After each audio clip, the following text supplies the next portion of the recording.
Ulang lagi ya. Bismillahirrahmanirrahim. Assalamualaikum warahmatullahi wabarakatuh. Alhamdulillahirabbil alamin wa bihi nasta'in wa ala umuri dunya waddin wa ala alihi washabihi ajmain.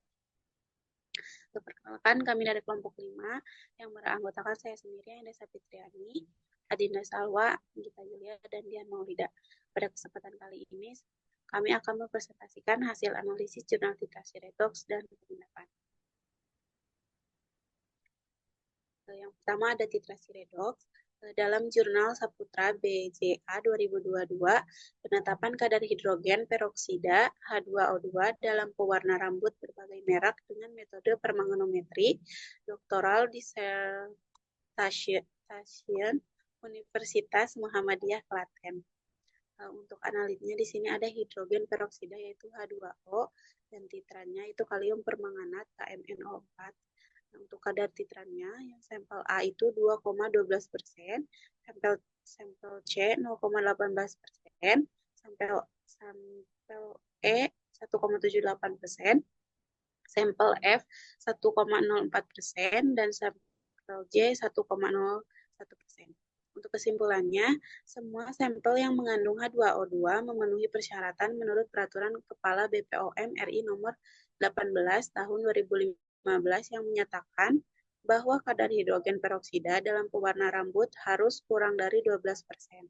Kadar H2O2 yang ditemukan dalam sampel-sampel tersebut adalah antara 0,18% hingga 2,12%, yang semuanya berada di bawah ambang batas yang ditetapkan.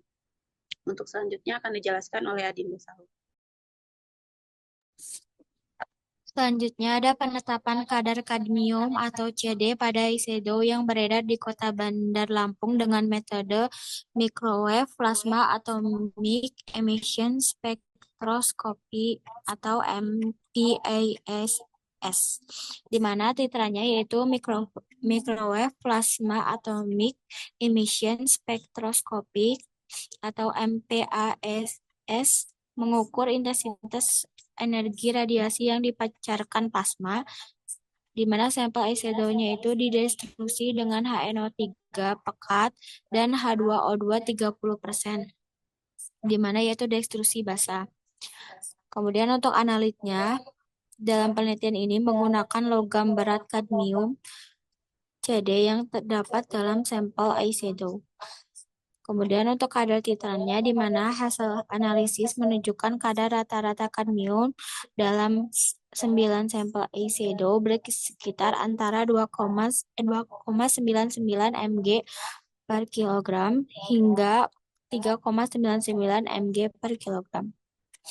Kemudian untuk kesimpulannya, di mana kadar kadmium CD pada semua sampel ISEDO yang diuji di lorong King Bandar Lampung tidak melebihi batas maksimum yang ditetapkan oleh Badan POM, di mana sekitar 5 mg per kilogram sesuai dengan Peraturan Kepala Badan Pengawas Obat dan Makanan Republik Indonesia nomor 17 tahun 2014.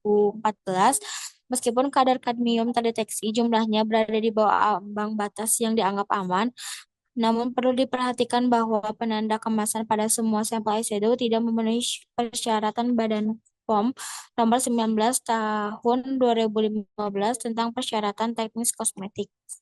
Ini juga menunjukkan perlunya pengawasan yang lebih ketat terhadap produk kosmetik yang beredar untuk memastikan keamanan dan kepatuhan terhadap peraturan yang berlaku.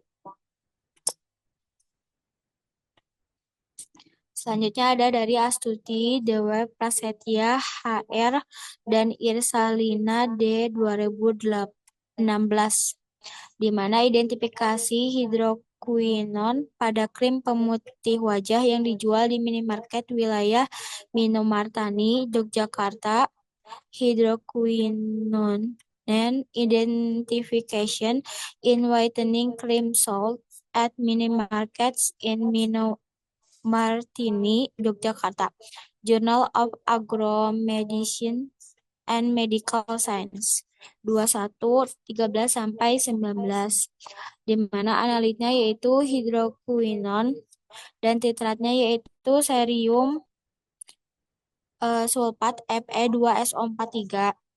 Kadar analitnya di mana ada krim pemutih B 1,73%, krim pemutih A 3,28%, kemudian krim pemutih D 4,41%, krim pemutih E 5,08%, krim pemutih F 4,25%, krim pemutih H 5,97%, krim pemutih I 13,99%, kemudian ada krim pemutih K 6,39%, dan krim pemutih L 11,05%.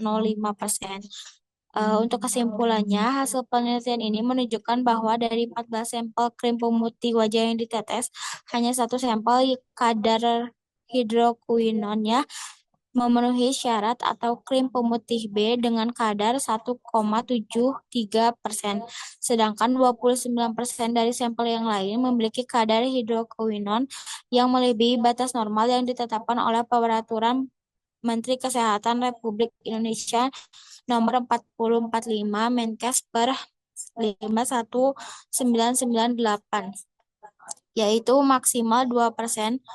Beberapa sampel memiliki kadar hidrokuinon yang sangat tinggi seperti krim pemutih I dengan kadar 13,99% dan krim pemutih L dengan kadar 11,05%. Selanjutnya ada dari Samsuar S. Mariana F. dan Setyowati M. 2017. Analisis kadar klorin atau Cl2 sebagai pemutih pada rumput laut Eucheuma cottini yang beredar di Lampung, Jurnal Farmasi Lampung Vol 62, di mana untuk analisnya yaitu klorin Ca2 dan titrannya natrium tiosulfat atau Na2S2O3. Kadar analitnya di mana kadar klorin Ca2 yang ditemukan dalam sampel-sampel rumput laut Eucheuma cottini adalah sebagai berikut, di mana sampel A 0,02%, sampel B 0,03%, sampel C 0,04%, sampel D 0,05%, kemudian sampel E yaitu 0,06%. Kesimpulannya yaitu kadar klorin yang ditemukan dalam sampel-sampel tersebut berkisar antara 0,02% hingga 0,06%. Penelitian ini menunjukkan bahwa penggunaan klorin sebagai pemutih pada rumput laut yang beredar di Lampung masih terjadi, meskipun klorin dapat menimbulkan efek samping yang berbahaya bagi kesehatan konsumen jika dikonsumsi dalam jangka panjang. Selanjutnya akan disampaikan oleh teman saya, Anggita.